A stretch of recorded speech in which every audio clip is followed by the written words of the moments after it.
어떤 직원을 내보낼 생각이 아니라면 이럴 때는 빨리 푸셔야 돼요. 여러분 안녕하세요. 호수파파입니다. 지난 영상에서 개업을 생각 중인 분들에 대한 얘기를 했는데 오늘은 개업하신 분들 중에서 직원들을 여러 명 두고 일하시는 분들, 그 중에서 직원 관리가 안 되는 분들께 조언을 좀 드리겠습니다. 5가지를 말씀드릴 건데 요점은 간단해요. 내가 따르기 싫은 윗사람이라면 분명히 다른 사람들도 따르기 싫어할 겁니다. 한 번쯤 생각해 보시고 업무에 임하신다면 분명히 직원들과 호흡이 잘 맞고 사무실이 훨씬 더 잘 돌아갈 거라고 생각합니다. 직원 관리에 반드시 실패하는 부동산 대표들의 5가지 특징, 오늘 영상 시작합니다. 어느 정도 능력은 있지만 출중하지 않은 경우가 많습니다. 일반 기업에서도 경기하는 관리자 1순위가 이런 사람이에요. 이런 사람은 꼭 대표가 아니더라도 집단에서 비호감으로 분류되기 쉽죠. 물론 대표도 직원들한테 자기 PR을 좀 할 필요가 있는데 이게 너무 말에 초점이 맞춰져 있으면 오히려 그 말 때문에 훗날 치명타를 받는 경우가 생깁니다. 초보 직원들한테 쉽게 호감을 얻을 수는 있는데 결코 오래가지 못하고 경력이 좀 되거나 정말 뭘 좀 아는 능력 있는 직원들은 오히려 멀어지게 됩니다.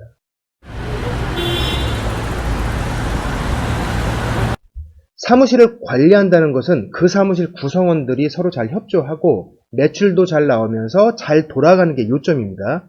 이게 잘 되려면 적당한 통제와 확실한 서브가 조화를 맞춰야 돼요. 그런데 관리의 초점을 통제에 너무 맞추는 사람들이 있어요. 요새 직원들은 무섭다는 이유로 윗사람을 따르지 않습니다. 같은 편이고 나를 도와주는 사람이라는 인식, 이 정도 되는 사람이 내 서브를 해주고 있고 이 사람 옆에 있으면 내가 일하면서 두려울 게 없겠구나, 이게 확실해지면 무조건 따라요. 통제보다 서브가 더 강력합니다. 직원 관리의 초점을 너무 통제 쪽에 맞추다 보면 어떤 일이 생기느냐, 사람은 대부분 나보다 센 윗사람을 좀 험담하는 습성이 있어요. 이 통제에 너무 초점을 맞춰서 윗사람이라는 인식만 계속 주다 보면 잘잘못과 상관없이 뒷담화의 대상이 되기 쉽습니다. 한번 이렇게 되면 직원들과 소통하기 힘들어져요.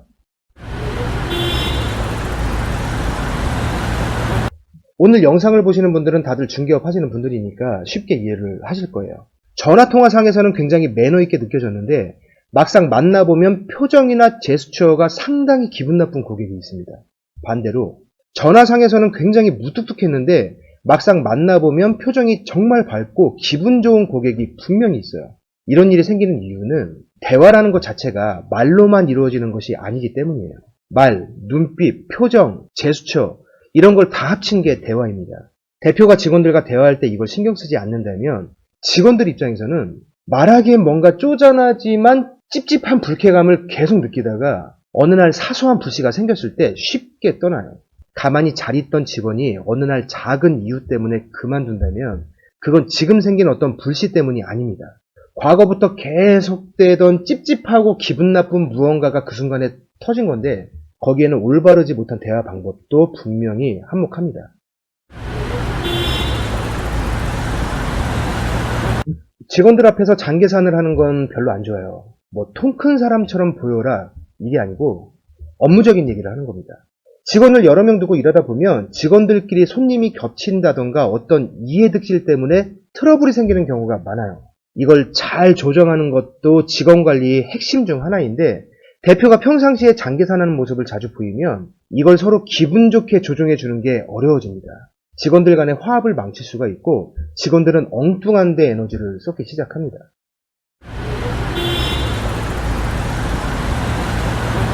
일을 하다 보면 대표와 직원 사이에 트러블이 생기는 경우도 있어요.